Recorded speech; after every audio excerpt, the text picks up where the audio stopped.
Добрый день, уважаемые зрители, посетители моего канала, уважаемые гости, а также мои уважаемые клиенты.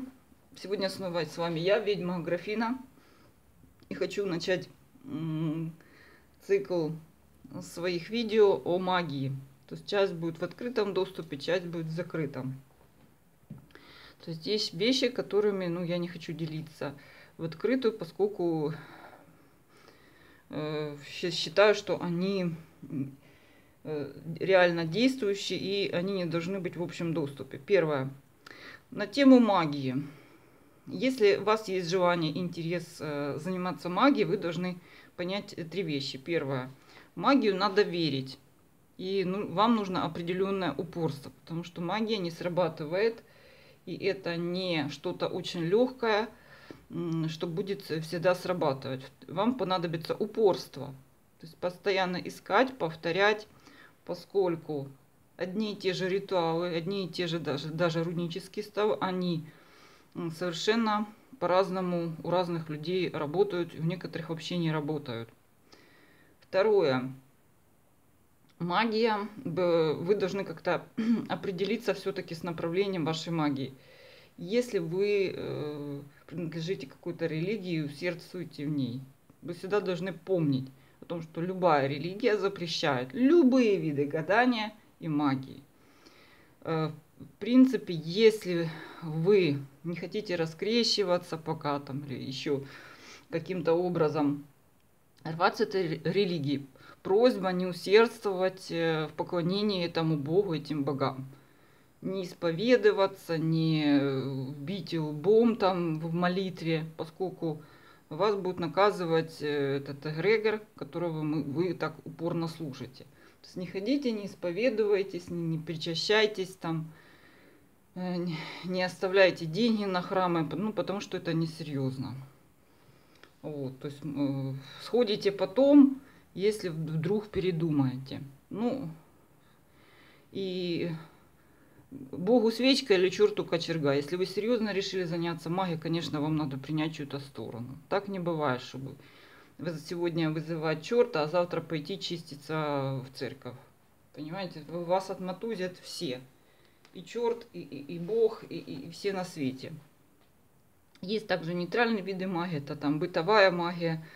Всегда помните о том, к кому вы обращаетесь. Ну ладно, вы обращаетесь к силам природы, там красное солнышко, какой-то камень-аватырь, мать-земля сыра или огонь, батюшка. И совсем другое, если вы вызываете какую-то гекату, если вы обращаетесь, не знаю, к каким-то сестрицам, вы должны четко понимать, кто это, что за сила за этим стоит, или представлять, к кому вообще обращаетесь. Второе. Для того, чтобы начать магический путь, все-таки надо почиститься. Потому что мы все существуем в социуме. И все прекрасно помним, да, что святые и все колдуны что делают? Удаляются от общества. Существуют особняком. Почему? Потому что каждый тебе что-то подкидывает, какую-то свою программу. Второе, вам придется где-то в чем-то себе отказывать, то есть некоторые ритуалы ночью происходят, не спать. Много ритуалов происходит, перед ритуалом надо голодать или отказываться от мяса. Ну и все магические практики в мире связаны еще с тем, что надо вызывать особенное состояние транса. Да, они там грибочки принимают, голодают, идут куда-то в лес, уединяются. Причем везде все абсолютно одинаково.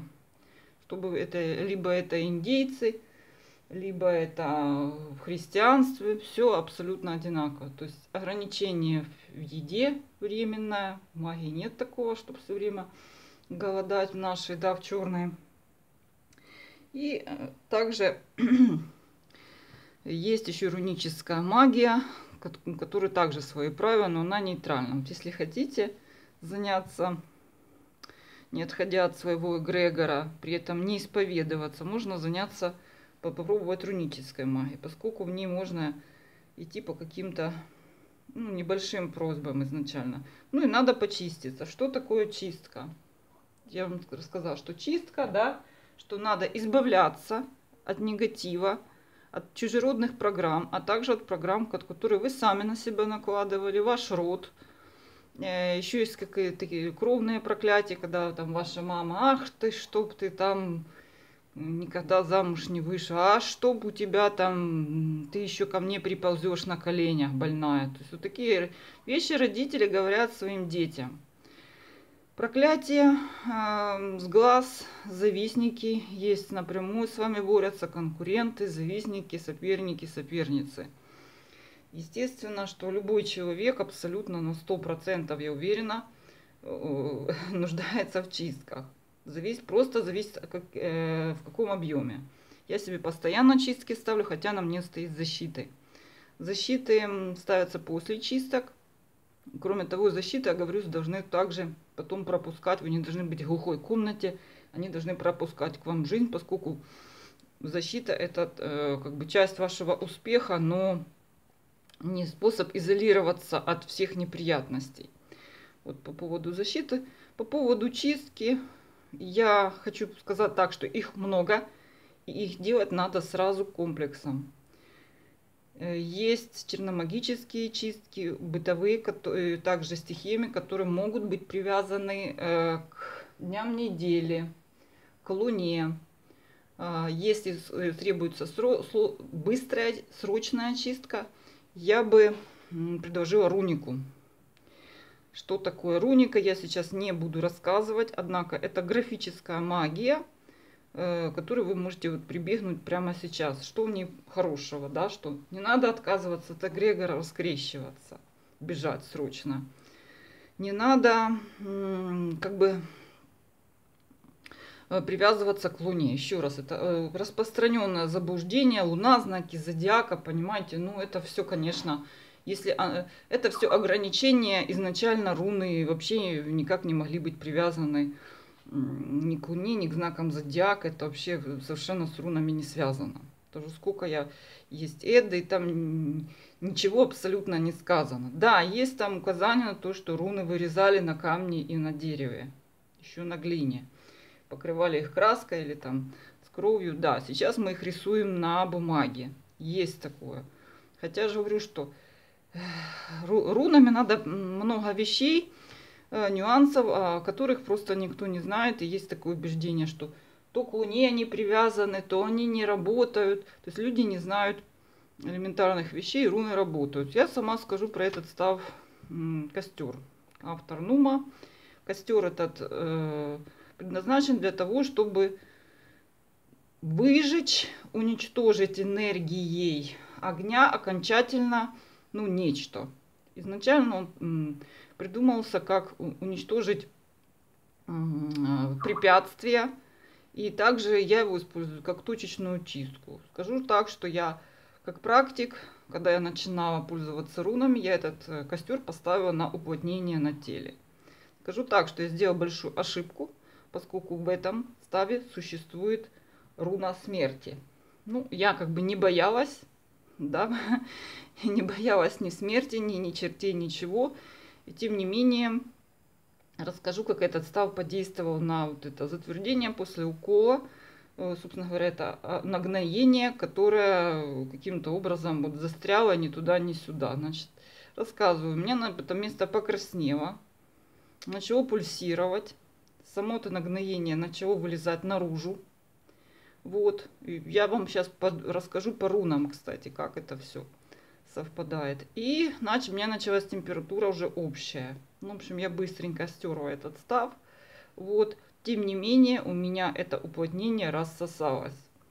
Очень рискованно. То есть на теле его ставить нельзя. Помню, тут руна смерти и руна погребального костра. Ну, смерти страшнее. Итак, став костер. Содержит руну Квиорт, руна Эар смерти и руна Гар. Вот она. Это нортумбрийский строй. Обычно я этим нортумбрийским чаще всего пользуюсь основным футарком, но тем не менее этот стал очень рабочий и очень мне понравился. Он работает так же, как точечная чистка. То есть если вы ставите на своем фото, То есть вы берете свое фото и ставите только на фото, и желательно в том месте, на которое вы направили. Может быть, вы же хотите выжечь уплотнение, может, вы хотите выжечь какое-то пятно, а может, вы хотите поставить между парой, чтобы выжечь между ними все хорошее, что у них есть. В любом случае, итак, Квиорт. Квиорт. Руна погребального костра. Почему у меня началась температура, да? Руна Эар, руна смерти. То, что окончательно погибает. То есть начал на меня этот уплотнение начало, как бы загноилось, видимо, благодаря этой руне начался, обострился процесс. И руна Гар, есть разные варианты. Считается, что это руна Бога, что это руна копье, да, то есть цель какую-то, да, что. И также руна непознана, еще есть одно название этой руны, как бы вариант дверь. То есть выход в непознанное, еще так. То есть много непонятного связано с этой руной. Есть в футарках во всех какие-то непонятные руны, которые, ну, до сих пор не знают вообще, что они себя представляют и какие последствия могут быть, вот если их использовать. Поэтому часто кто-то их избегает, но я, как смелый исследователь, всегда ставлю все подряд. Пробую, да, чтобы узнать на себе, что это такое. Итак, это хорошо, как точечная чистка. То есть, что происходит? Дверь. Мы выходим куда-то. Или это, в данном случае у меня получается уплотнение, нашел какую-то дверь, или оно было какое-то копье. То есть, оно, наконец, перешло из какого-то скрытого, непонятного состояния в явное. Пошло у меня наружу. Гар. Эар, Квиорт. Квиорт, поднялась температура, то есть это надо было сжечь, уничтожить. Видимо, за счет поднятия температуры произошло уничтожение этого затвердения. И Эар, смерть, окончательно уничтожилась. Естественно, что организм так среагировал, потому что у меня была и температура, я пила, скажем, жаропонижающее, в итоге я избавилась. Ну, таким рискованным способом, больше никому не рекомендую. Однако на фотографии, да, на огурце можно поставить этот став. Однако помним последовательность. Это может быть работать как точечная чистка, как уничтожение с элементом огня. Мы уничтожаем это элементом огня, потому что есть чистки, которые используют элемент воды, или чистки там с хаговым, то есть дробление, уничтожение. Огонь, кстати, самая быстрая стихия и самая чистая. То есть все, что вы чистите огнем, превращается в прах. Достаточно быстро.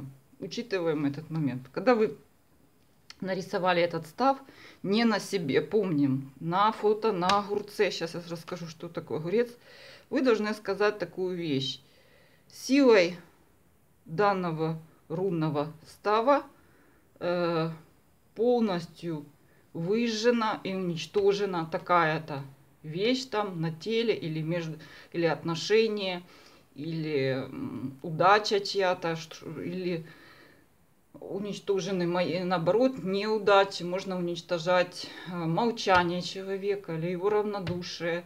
То есть тут вариантов много. Огонь, этот став, в отличие, или там все, что мешает мне там зарабатывать деньги. Опять же, не вешайте на один став все подряд. Что-то одно попробуйте. Вот. Сжигается и уничтожается в прах окончательно и бесповоротно. Ну, окончательно, бесповоротно. То есть есть такие варианты оговора. Вот, когда говорят, что энергия от сжигания преобразуется в мою деловую там удачу или активность, или в достижении каких-то там целей, допустим, зарабатывать какую-то сумму в месяц. То есть вот этот оговор, да, как мы поняли, два вида, да, полностью уничтожить, еще энергию от сгорания использовать куда-то, перенаправить. Естественно, что-то должно быть связано с тем, что вы уничтожаете. Уничтожаете препятствия в каком-то деле, энергию перенаправляете на достижение какой-то цели в этой же сфере.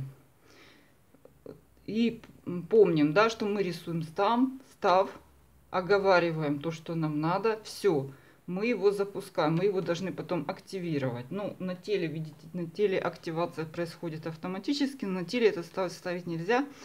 Активация должна быть сжиганием, огнем, водой, землей, соль засуют, землю, ножом протыкают, дыханием. То есть тут методы активации, почему-то люди не знают об этом, то, что руны надо активировать, и многие мне говорят, что я нарисовал руну, она не работает. Вы ее оговорили, соответственно ее рунному строю, соответственно ее наполнению.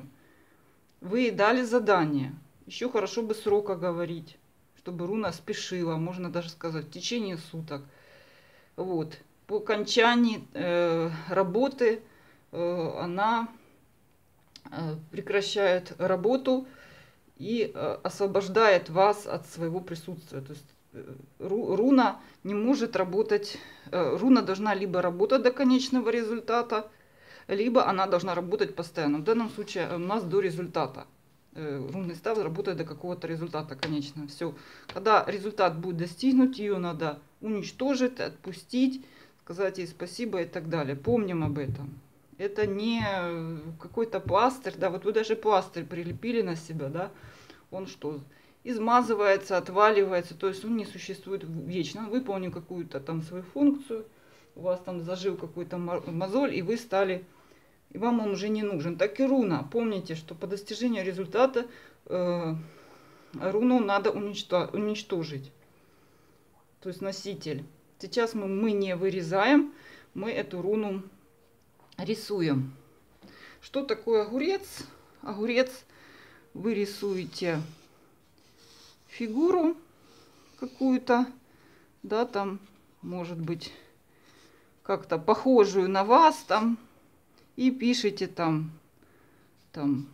Маша, 2 февраля, город Киев, Рио-де-Жанейро, и рисуете эту руну, допустим, на плече, что вам нужно там выжечь какую-то вавку. Представляете, где эта вавка, допустим, и оговариваете этот рунный став. И помните, что руна считается не сработавшей в данном случае, только если пройдет 2-3 месяца. Плюс к тому, что руну эту надо подновлять. Руны эти надо подновлять. И если вы поставили этот став, в течение 2-3 дней ничего не происходит, это еще ничего не значит. Ну, я имею в виду, это чистка как на тело. И надо четко оговаривать, что вы хотите уничтожить, и не уничтожать одним рунным ставом все.